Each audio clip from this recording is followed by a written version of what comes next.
Coucou tout le monde, c'est Aurélie, bonjour et bienvenue à tous, j'espère que vous allez tous vraiment très bien. On se retrouve aujourd'hui pour un nouveau tuto et nous allons aujourd'hui faire des cartes à secouer avec des images tamponnées intégrées à l'intérieur. Et nous allons voir deux façons de faire ça. Alors asseyez-vous, détendez-vous, abonnez-vous et c'est parti! Pour ma première carte, je vais utiliser ce petit tampon de chez Lofon que je trouve très mignon. Je le tamponne avec de l'encre Memento noire. Donc j'utilise la Memento parce que c'est une encre compatible avec les feutres à alcool. Je vais donc faire ma colorisation avec mes feutres graphite. J'ai cette pochette de 36 feutres et elle est vraiment super chouette. Alors je vous montre ça vraiment très rapidement, j'ai pas envie de m'éterniser trop sur la mise en couleur, cette vidéo est déjà assez longue comme ça. Je vous montre juste très vite fait. L'avantage des feutres à alcool, c'est que vous pouvez utiliser le blender, donc la couleur 0, pour faire des petits dégradés. Donc moi j'ai mis du gris à certains endroits là où il y aurait les ombres de cette licorne et j'ai été dégrader ça avec le blender parce que je veux que ma licorne soit blanche, donc je voulais juste lui rajouter quelques ombres.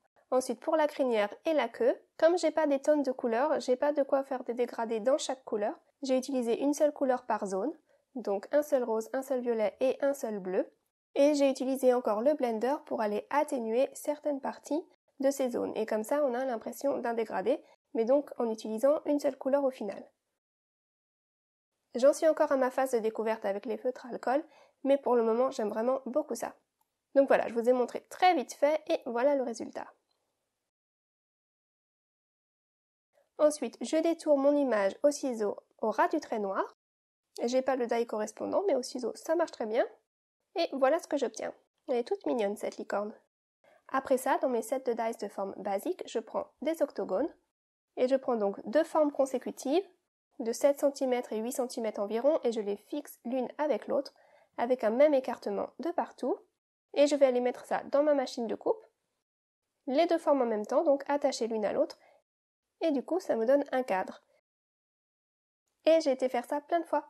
En tout je crois que j'ai 7 cadres au total. Donc je vais prendre 3 de ces 7 cadres et les coller les uns sur les autres. Au passage je tiens à dire que j'ai fait ces deux cartes seulement avec ma mini machine de coupe. Je n'ai pas eu besoin d'utiliser ma grosse Big Shot pour ces cartes-là. Donc parfois c'est bien aussi d'avoir des petits projets comme ça, où la mini machine de coupe suffit. Une fois que j'ai empilé et collé 3 cadres les uns sur les autres, je prends du fil, du simple fil à couture, je vais aller en couper un morceau et le coller au dos de ma licorne.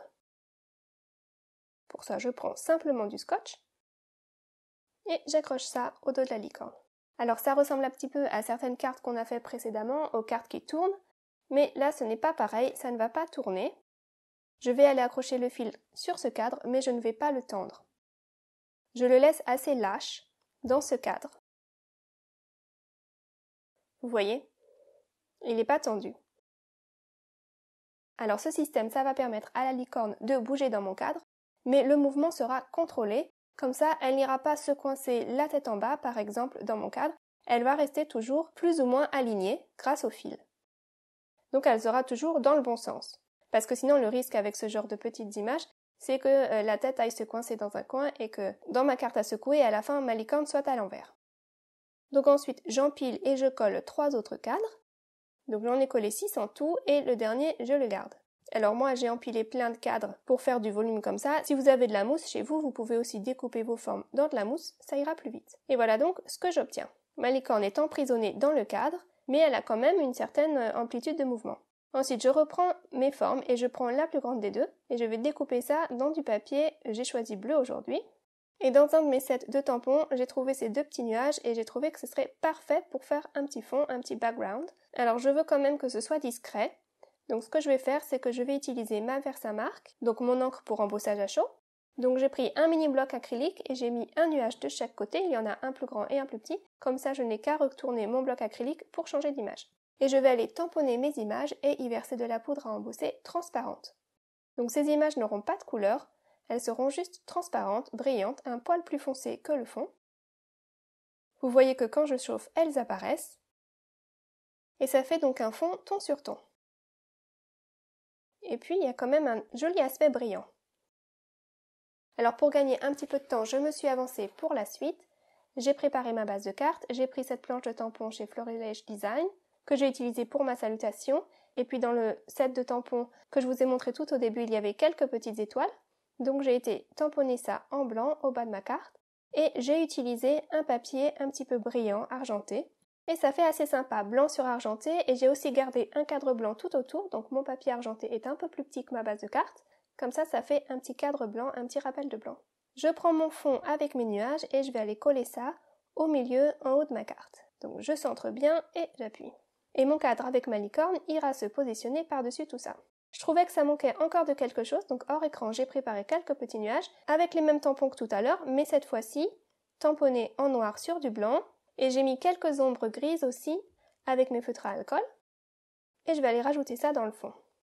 Quelques petits nuages blancs pour ajouter une petite touche un petit peu plus vivante. Donc je colle tout ça. Et voilà ce que j'obtiens. J'ai trouvé que ce n'était toujours pas suffisant et j'ai voulu rajouter encore plus de brillant. Donc j'ai pris ces petites étoiles que j'avais achetées chez Action avant le confinement. J'ai été bien inspirée ce jour-là. Et je vais aller coller quelques étoiles dans le fond. Alors quand vous faites une carte à secouer, une carte shaker, c'est bien de garder quelques éléments qui soient collés dans le fond. Comme ça, ces éléments resteront en place même lorsque vous secouerez la carte. Je trouve que ça donne un équilibre à la carte. Et voilà donc ce que l'on obtient. Cette fois-ci, j'en suis satisfaite, j'aime vraiment beaucoup ce résultat. Et il ne me reste plus qu'à finir mon shaker, mon élément à secouer. Pour ça, il me faut donc du rhodoïne que je vais aller coller au dos du dernier cadre. C'est pour ça que je m'étais gardé un cadre tout à l'heure. C'était pour pouvoir coller mon rhodoïde. Donc je colle ça bien au dos et puis je vais aller simplement découper tout ce qui dépasse. Alors j'en profite pour vous dire rapidement que si vous êtes nouveau ici et que vous aimez la carterie, eh bien vous êtes très bien tombé. J'essaye de poster 2 vidéos par semaine, toujours dans le domaine de la carterie. Alors si vous ne voulez rien rater, n'hésitez pas à vous abonner. Et puis, je sais, je me répète, je le dis à chaque fois, mais si vous aimez mes vidéos, s'il vous plaît, n'hésitez pas à les partager. Merci beaucoup. Ensuite, je vais aller coller mon cadre avec ma licorne sur tout ça. Regardez comme ça brille. C'est pas beau la vie? Et vous voyez que lorsque je secoue, la licorne bouge, mais elle reste quand même droite. Elle ne va pas aller se retourner et mettre la tête en bas. Je rajoute ensuite mes sequins, puisque c'est une carte à secouer. Je les ai choisis transparents. Et puis je n'ai plus qu'à coller le cadre avec le rhodoïde sur le tout. Donc voilà pour la première carte, je vous la remonte. Je vous la secoue un peu. Et vous voyez que donc ma licorne bouge, mais reste quand même suffisamment en place. Personnellement, j'aime beaucoup le principe. Alors je vais vous montrer un autre exemple, très similaire, toujours dans le même style, mais avec un fonctionnement un petit peu différent.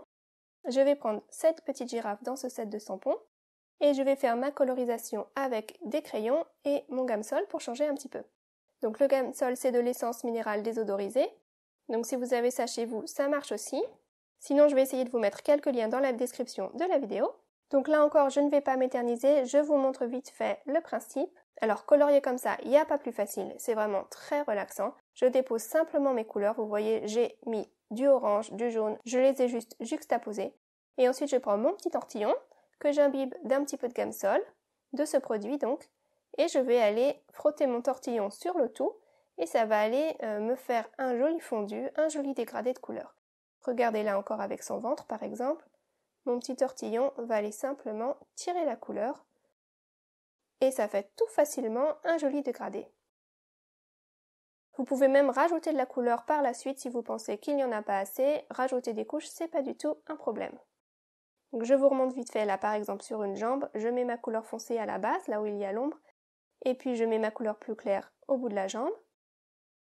Et avec mon petit tortillon, poum, je vais aller juste tirer tout ça, et ma couleur va se dégrader. Mes couleurs vont se fondre les unes avec les autres. Regardez, je vous montre ça d'un peu plus près. C'est sympa comme résultat. Alors pour le fond de mon cadre, pour cette deuxième carte, je vais utiliser ce pochoir. Et je vais à nouveau faire de l'embossage à chaud. Donc cette fois-ci sans tampon, je vais simplement aller presser mon encreur vers sa marque au travers de ce pochoir. Je presse bien pour qu'il y ait de l'encre de partout. Et puis je vais là encore utiliser ma poudre transparente. Je verse donc ma poudre sur ce projet et je chauffe. Et ça nous donne là encore un fond ton sur ton, avec beaucoup de brillant. C'est une technique très facile, mais le résultat est vraiment sympa. Comme tout à l'heure, je prends deux formes de taille consécutives que j'assemble l'une avec l'autre, et quand je découpe ça, ça me donne un cadre. Vous avez compris maintenant, j'en ai découpé plein. Je reprends la plus grande des formes, je découpe cette forme dans du rhodoïde. Alors si vous n'arrivez pas à découper le rhodoïde avec votre machine de coupe, pas de problème, ça se découpe très facilement au ciseau. J'y place une forme par-dessus, juste pour savoir à peu près où je vais pouvoir aller placer ma salutation. J'utilise bien mon petit coussinet antistatique pour que ma poudre ne colle qu'au bon endroit et je vais aller y tamponner une salutation. Alors pour ça, il vous faut du rhodoïde qui supporte la chaleur.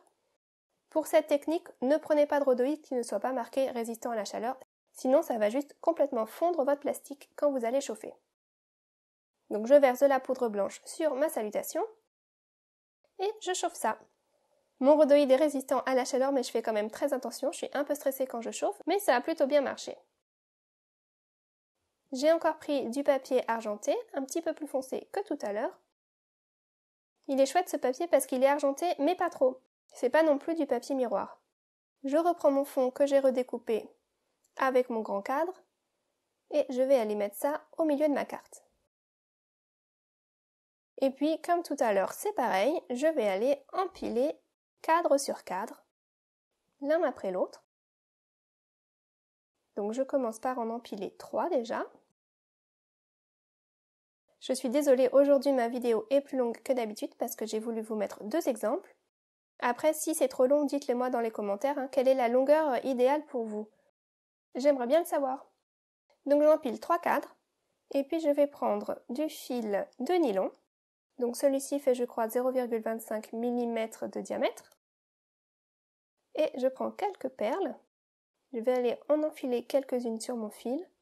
Alors au début j'en avais enfilé beaucoup trop. J'en ai retiré par la suite.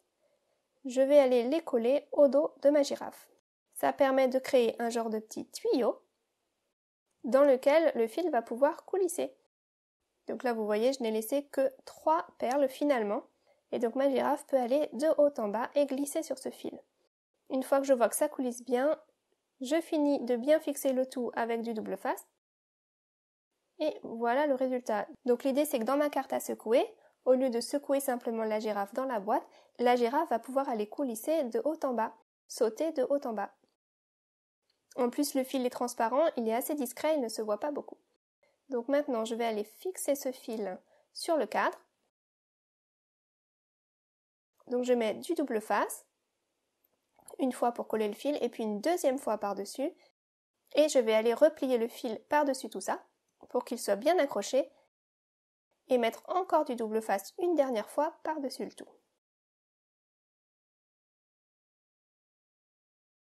Je ne sais pas si c'était très clair, je vous le refais une fois. Je mets du double face, j'enlève la protection, je colle mon fil par-dessus, je remets du double face, j'enlève encore la protection, ça me permet d'aller plier mon fil et de le coller dessus, et je remets encore du double face sur le tout. Comme ça mon fil est bien fixé. Je l'ai fixé plus que dans la carte précédente parce qu'il y aura un tout petit peu plus de jeu sur ce fil. Ensuite, je n'ai plus qu'à couper ce qui dépasse. Et voilà. On pourrait s'arrêter là et ne pas en faire une carte shaker, c'est assez sympa comme ça. Mais aujourd'hui, on est dans les cartes à secouer, donc on continue. Mais voilà, des perles au dos d'une image, ça permet donc de faire un petit tuyau, d'y insérer du fil et de pouvoir faire donc une carte qui coulisse assez facilement. Après, le shaker, c'est optionnel. Donc voilà, vous voyez, j'ai rajouté plein de couches.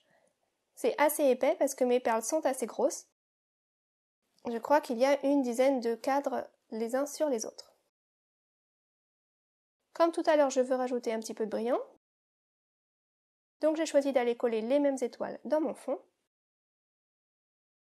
Voilà, ça brille vraiment bien. Ça me va. Et je prends les mêmes sequins transparents. J'ai choisi transparent pour que l'on puisse garder un petit peu le focus sur le joli fond. Maintenant, on aurait pu aussi mettre des sequins de couleur. Et voilà, donc je n'ai plus qu'à fermer la fenêtre avec mon rhodoïde sur lequel il y a ma petite salutation, mon petit sentiment. Et je mets mon cadre final pour cacher le tout. Et voilà. Et vous voyez que hop, la girafe saute et descend dans ce petit cadre. Allez, je vous remonte les deux cartes qu'on a fait aujourd'hui. Et puis, si cette vidéo vous a plu, n'hésitez pas à mettre le petit pouce bleu en l'air. Merci. Je vous retrouve très vite pour une nouvelle vidéo. En ce moment, j'essaye de faire des cartes un petit peu différentes, un petit peu interactives. J'espère que ces projets vous plaisent et continueront de vous plaire. En attendant, prenez vraiment soin de vous. À très vite, bye bye.